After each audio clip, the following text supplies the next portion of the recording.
मित्रों, आज हम आपके सामने जो कथा लेकर आए हैं, इस कथा को आपको बड़े ही ध्यानपूर्वक अंत तक जरूर सुनना है। अधिकांश लोगों को लगता है कि वह भगवान की भक्ति करते हैं, लेकिन भगवान उनकी सहायता नहीं करते हैं। ऐसा नहीं है, क्योंकि हमारी बुद्धि सीमित होने के कारण हम यह देख ही नहीं सकते हैं कि भगवान हमारे लिए क्या कर रहा है। तो इसी पर आज हम आपके लिए एक कथा लेकर आए हैं, तो इसको आप अंत तक जरूर सुनें। एक बार भगवान शिव से माता पार्वती ने कहा, हे नाथ, आप न्याय की पराकाष्ठा हैं। आपके लिए देव, दानव, मानव, किन्नर, सुर, असुर सब एक समान है। आप किसी के लिए भी भेदभाव नहीं करते हैं। लेकिन इस समय मुझे आपके न्याय करने का तरीका बिल्कुल भी समझ में नहीं आ रहा है। यह बात सुनकर शिवजी ने कहा, अरे आप इतनी क्रोध में क्यों हैं देवी? चलो आज हम मृत्यु लोक में घूमने चलते हैं। और शिवजी माता पार्वती के साथ ब्राह्मण और ब्राह्मणी के रूप में शिवजी माता पार्वती को लेकर एक सेठ के यहाँ भिक्षा मांगने गए और सेठ के घर का दरवाजा खटखटाने लगे। जब सेठ ने दरवाजा खोला तो वह शिवजी द्वारा भिक्षा मांगने पर उन पर क्रोधित होने लगा और बोला, रोज रोज आ जाते हैं भिक्षा मांगने, यहाँ क्या हराम का धन बरस रहा है? और वह यह कहते हुए दरवाजा बंद कर अंदर वापस चला गया। यह सब देख माता पार्वती को बहुत क्रोध आया और उन्होंने भगवान शिव से कहा, यह सेठ तो बड़ा ही दुष्ट है, इसको तो अभी श्राप दे देना चाहिए था।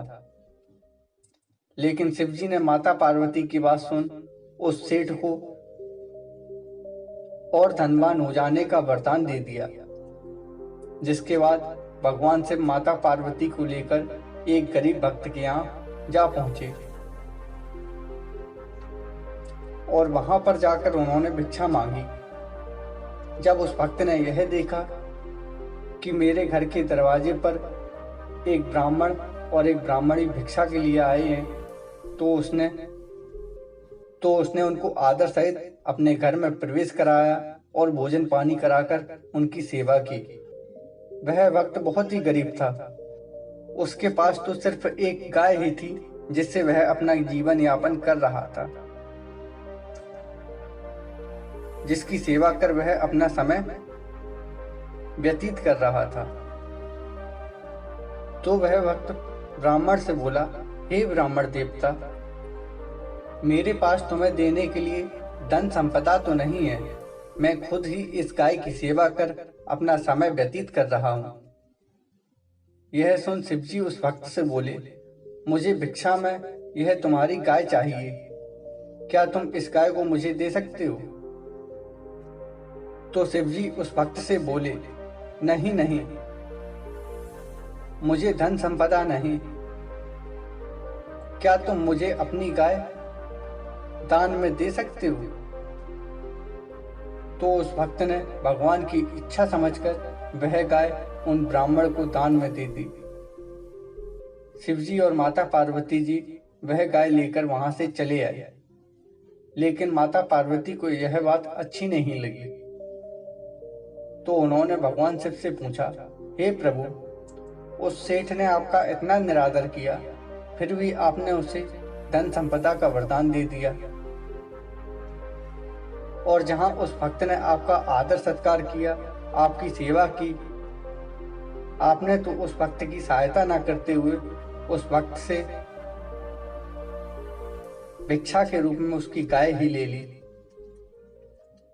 यह सुन भगवान शिव बोले, यह भक्त मेरा सच्चे मन से भक्ति करता है। कुछ दिनों में इसकी मृत्यु हो जाएगी और मरते मरते इसको गाय की चिंता सताएगी कि मेरे मरने के बाद मेरी गाय का क्या होगा, कहीं कोई कसाई मेरी गाय को ना ले जाए।